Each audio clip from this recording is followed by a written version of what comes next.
Betting apps promotion case టాలీవుడ్ను వెంటాడుతోంది.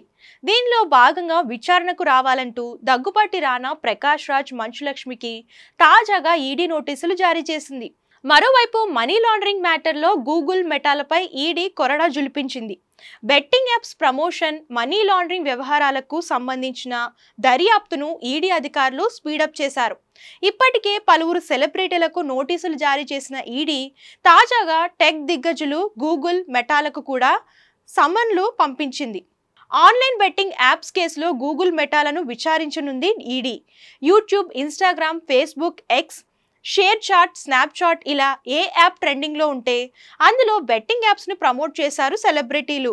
ఈ క్రమంలో విచారణలో భాగంగా గూగుల్, మెటాకు ఈడీ అధికారులు నోటీసులు జారీ చేశారు.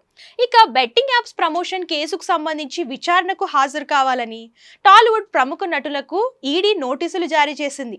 ఈ మేరకు 23న విచారణకు రావాలని రానా, దగ్గుపాటికి ఆదేశించింది.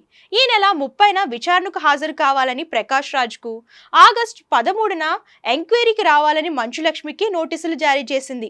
బెట్టింగ్ యాప్లతో జరిగిన అగ్రిమెంట్లు, బ్యాంక్ ఖాతాల వివరాలు తీసుకుని రావాలని టాలీవుడ్ సెలబ్రిటీలను ఆదేశించింది. ఇక ఇదే కేసులో పేర్లున్న మిగతా నటీనటులకు సైతం దశల వారీగా సమన్లు జారీ చేయనున్నట్లు ఈడీ వర్గాలు తెలిపాయి.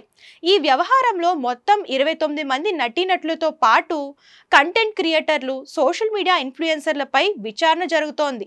ఆన్లైన్ బెట్టింగ్లపై పంజాగుట్ట, మియాపూర్, సైబరాబాద్, విశాఖపట్నంలో పోలీసులు నమోదు చేసిన ఎఫ్ఐఆర్ల ఆధారంగా ఈడీ రంగంలోకి దిగి విచారిస్తోంది. బెట్టింగ్ యాప్ల కేసులో గూగుల్, మెటా సంస్థలకు ఈడీ సమన్లు జారీ చేసింది. జూలై 28న ఆయా కంపెనీల ప్రతినిధులు తమ ముందుకు విచారణకు హాజరు కావాలని ఆదేశాలు ఇచ్చింది. ఈ బెట్టింగ్ యాప్లతో మనీ లాండరింగ్, హవాలా లావాదేవీలు జరుగుతున్నట్లు ఆరోపణలు రావడంతో ఈడీ కేసు నమోదు చేసి దర్యాప్తు చేపట్టింది. తాము విచారణ చేస్తున్నప్పటికీ గూగుల్, మెటా సంస్థలు ఇలాంటి యాప్లను తమ ప్లాట్ఫామ్లపై విస్తృతంగా ప్రచారం చేస్తున్నాయని దర్యాప్తు సంస్థ ఆరోపిస్తోంది. ఈ టెక్ కంపెనీలు బెట్టింగ్ యాప్ల ప్రకటనలకు స్లాట్ కేటాయించడమే కాక వెబ్సైట్ల లింకులను కూడా అందుబాటులో ఉంచుతున్నాయని ఈడీ పేర్కొంది. బెట్టింగ్ యాప్స్ వల్ల తెలంగాణలో ఎంతో మంది ఆత్మహత్యలు చేసుకున్నారు. ఆన్లైన్ యాప్లను విచ్చలవిడిగా ప్రమోట్ చేయడంతో ప్రజలు కూడా ఆకర్షితులై వాటిలో డబ్బులు పెట్టి నష్టపోయారు. కొందరు లక్షలాది రూపాయలు కోల్పోయారు. దీంతో బెట్టింగ్ యాప్స్ వ్యవహారంలో ప్రమోటర్స్గా ఉన్న సినీ సెలబ్రిటీలు, యూట్యూబర్స్ పై ఎన్ఫోర్స్మెంట్ డైరెక్టరేట్ ఈసీఐఆర్ నమోదు చేసింది. ఇది పోలీసులు నమోదు చేసే ఎఫ్ఐఆర్ లాంటిదే. బెట్టింగ్ యాప్స్ ప్రమోటింగ్ చేసినందుకు కోట్లాది రూపాయలు చేతులు మారాయని ఈడీ గుర్తించి ఈసీఐఆర్ నమోదు చేసింది. మనీ లాండరింగ్ కోణంలో కూడా ఈడీ దర్యాప్తు సాగుతుంది.